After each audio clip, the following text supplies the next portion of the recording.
खराब झालेले मीटर देऊ शकत नाहीये, तुमच्याकडे स्टॉक नाहीये, तर महावितरणचा नियम काय बोलतो, त्याला किती युनिट चार्ज झाले पाहिजे जोपर्यंत मीटर फॉल्टी, हा महावितरणचा तुमची चूक आहे ना। तर तुम्ही नवीन त्याला मीटर देईपर्यंत त्याला किती बिल आलं पाहिजे, त्यांची बिलं किती आली पाहिजे तुमच्या नियमाप्रमाणे, बोला।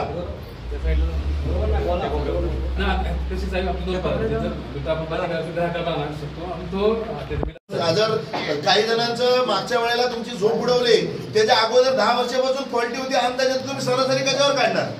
आपण दुरुस्त करून देतो। काय काय बिल दुरुस्त करून देतो मग आता 3,000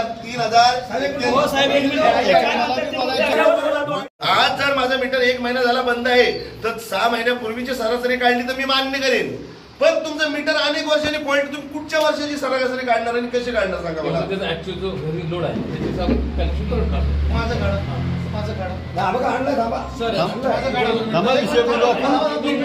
विषय बोलू मला पाटलांना सांगितलं तुम्ही नवीन मीटर पैसे देऊन भरा सरपंच आहे, बोला बोला। 2079 मीटर फाटे राजपाटीकडे तो पण डेटा आहे, एक दिवस त्या शिक्षकांचं पण भाडं फोडणार आहे।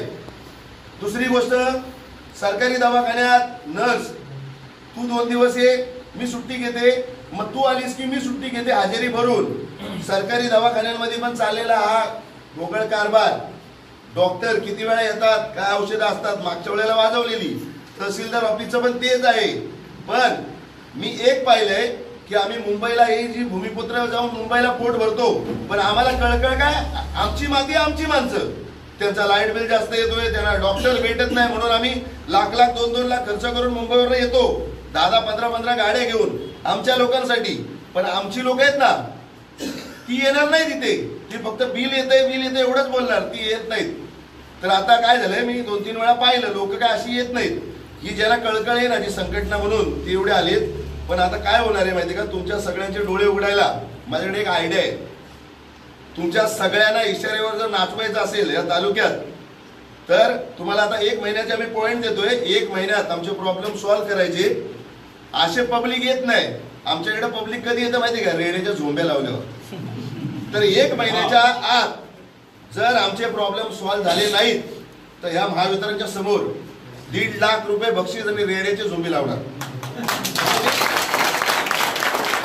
इथे रेड्याची झोंबी मी जाहीर करणार, 1.5 लाख प्रथम क्रमांक, 1 लाख 2 नंबरला आणि 50,000 3 नंबरला। त्या भाण्याने तरी इथं पब्लिक जमेल, बरोबर की नाही? म्हणजे रेड्याच्या झोंब्या पण होतील, तुमच्याबरोबर झोंब्या करू, आणि ती सगळी लोक त्या भाण्याने तरी येतील, इथं विषय काय होतील। त्याच्यामुळे 1 महिन्याच्या आत प्रॉब्लेम नाही सॉल्व्ह केले तर आपली माती आपली माणसं संघटनेकडनं रेड्याच्या झोंब्या इथे लावणार मी। मग त्यावेळेला जे काय कायदा सुव्यवस्था बिघडेल, आता हे रेडे का ते रेडे बघू आपण, पण पब्लिकला रेड्यांच्या झोंब्या सांगितल्याशिवाय येत नाही पब्लिक।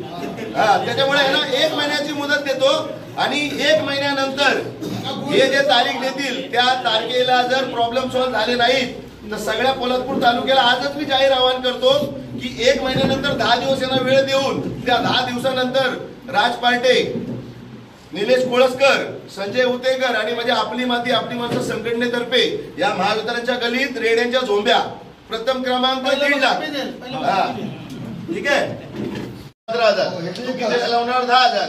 तर तुम्ही एकमेव कॉन्ट्रॅक्टर आहे बाकी कोण आहे पोलादपूर मध्ये, मला नाव द्या, लोकांना सांगतो की बाबा हा 25-30,000 मागतोय, तर आपण याला सांगू 15,000 10,000।